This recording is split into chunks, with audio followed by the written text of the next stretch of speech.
Bismillahirrahmanirrahim. Assalamualaikum warahmatullahi wabarakatuh. Selamat datang di Blended Learning SMK Wirabuana 2. Perkenalkan, saya Reni Wahyuni, SPD, Guru Pengampu Mata Pelajaran Bahasa Indonesia. Kali ini saya akan membahas tentang santun berbicara di depan halayak.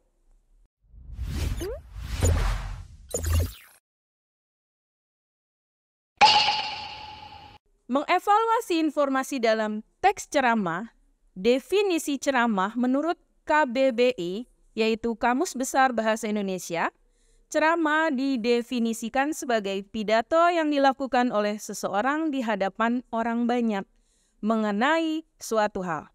Ceramah dapat berisi informasi, petunjuk, atau nasihat yang bermanfaat bagi pendengar atau pemirsanya. Dilanjutkan dengan tujuan ceramah, ada beberapa tujuan dari ceramah. Yang pertama, ceramah informatif, ceramah persuasif, ceramah argumentatif, ceramah deskriptif, ceramah rekreatif, dan ceramah naratif. Sebagai ceramah informatif adalah bertujuan menyampaikan informasi, sedangkan ceramah persuasif bertujuan meyakinkan, mengajak, dan membujuk pendengar agar mengikuti atau melakukan hal yang disampaikan penceramah. Lalu ceramah argumentatif bertujuan menyampaikan pendapat atau pandangan disertai alasan logis agar pendengar mempercayai dan meyakini pendapat tersebut. Selanjutnya, ceramah deskriptif bertujuan menggambarkan atau melukiskan suatu keadaan atau peristiwa sehingga pendengar seolah-olah melihat dan merasakan keadaan tersebut. Lalu ceramah rekreatif adalah bertujuan menghibur atau menimbulkan perasaan senang pada pendengar. Lalu ceramah naratif yang terakhir adalah bertujuan menceritakan suatu hal kepada pendengar. Ceramah jenis ini menggunakan gaya bercerita yang menarik. Ceramah terdapat dua bagian. Ada ceramah umum dan ceramah khusus. Ceramah umum bertujuan memberikan petunjuk atau nasihat kepada halayak. Orang banyak, tidak ada batasan dalam hal pendengar ataupun materi ceramah. Sedangkan ceramah khusus bertujuan memberikan petunjuk atau nasihat dengan ketentuan khusus. Contohnya, ceramah pada hari ini besar keagamaan. Karakteristik teks cerita. Ada yang pertama berisi informasi atau pengetahuan tentang bidang tertentu. Yang kedua isinya logis, jelas, dan dapat dipertanggungjawabkan kebenarannya, serta menggunakan bahasa yang santun dan mudah dipahami. Struktur teks ceramah. Ada pembuka, isi, dan penutup. Pembuka merupakan pengantar sebelum masuk ke materi ceramah. Bagian ini berisi saran pembuka dan ucapan terima kasih. Lalu isi merupakan bagian inti teks ceramah. Bagian ini berisi informasi atau pengetahuan yang disampaikan penceramah. Sedangkan penutup adalah berupa simpulan dan harapan lalu diakhiri dengan salam penutup.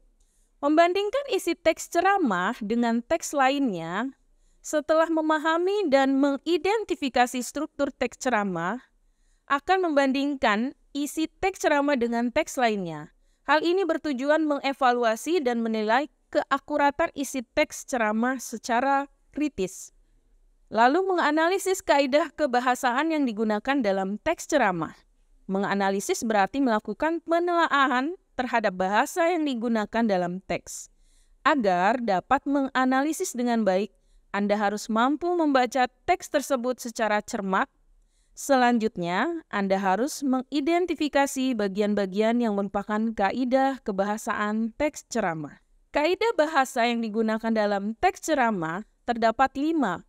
Yang pertama, menggunakan kata ganti orang pertama dan kata ganti orang kedua jamak sebagai kata sapaan, menggunakan kata atau istilah teknis sesuai topik ceramah, menggunakan konjungsi penyebaban, pengakibatan, dan persyaratan untuk pendukung argumentasi, menggunakan kata kerja mental, serta menggunakan kata atau kalimat persuasif. Kata ganti orang pertama dan orang kedua jamak. Kata ganti orang pertama tunggal, kalimatnya saya atau aku. Kata ganti orang pertama jamak, katanya kami atau kita. Kata ganti orang kedua jamak, kalian, hadirin, bapak-bapak, anak-anak, dan sebagainya. Lalu kata teknisnya, kata-kata yang bersifat ilmiah dan berkaitan dengan topik ceramah. Kata konjungsi penyebaban, pengakibatan, dan persyaratan.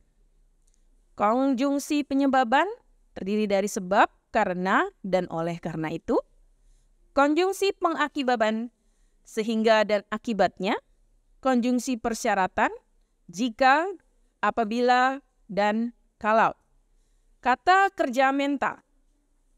Kata kerja yang digunakan untuk memproses suatu kejadian, contohnya sedih, menangis, tertawa, menyukai, dan memikirkan.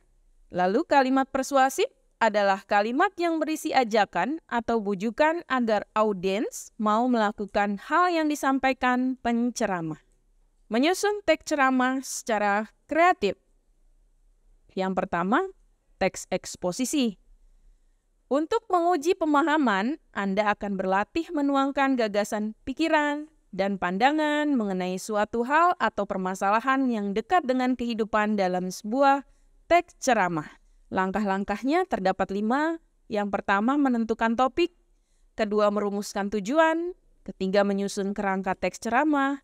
Keempat, mengembangkan kerangka menjadi teks ceramah. Dan menyunting teks ceramah. Lalu ada menentukan topik. Merupakan pokok pembicaraan yang akan disampaikan dalam ceramah.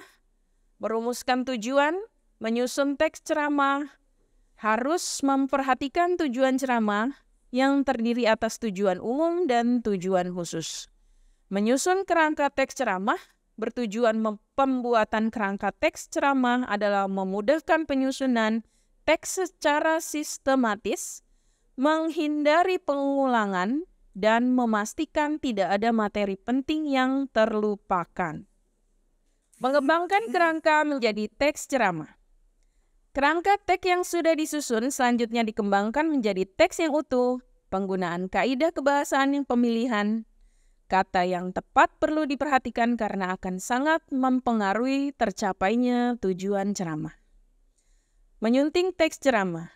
Kegiatan penyuntingan juga perlu dilakukan untuk mendapatkan teks ceramah yang baik. Penyuntingan dilakukan terhadap isi, penggunaan bahasa, dan penulisan ejaan. Menyajikan teks ceramah secara lisan. Teks ceramah merupakan teks yang digunakan untuk penyampaian gagasan di depan halayak atau orang banyak. Dalam pembelajaran teks ceramah, selain harus terampil menyusun teks ceramah, Anda juga harus terampil menyampaikan secara lisan. Hal-hal yang harus diperhatikan sebelum menyampaikan ceramah terdapat 4. Yang pertama, menguasai materi, bersikap santai, kenali tempat, kenali audiens. 4 metode penyampaian ceramah. Yang pertama, metode impromptu, metode membaca, metode menghafal, dan metode ekstemporan. Metode impromptu yaitu metode serta-merta. Hal ini berarti seorang penceramah tidak melakukan persiapan apapun sebelum menyampaikan ceramahnya. Sedangkan metode membaca dilakukan dengan membaca teks ceramah yang telah disusun sebelumnya. Lalu ada metode menghafal, teks yang sudah disusun sebelumnya. Metode ini memungkinkan seorang penceramah terlihat sangat menguasai isi ceramah dan dapat menyampaikan secara runtut. Lalu yang terakhir ada ekstemporan. Metode ceramah ini dilakukan dengan mencatat poin-poin penting ceramah yang akan disampaikan. Demikian materi yang saya sampaikan, semoga bermanfaat untuk kalian semua. Saya akhiri, wabillahi taufiq wal hidayah. Wassalamualaikum warahmatullahi wabarakatuh.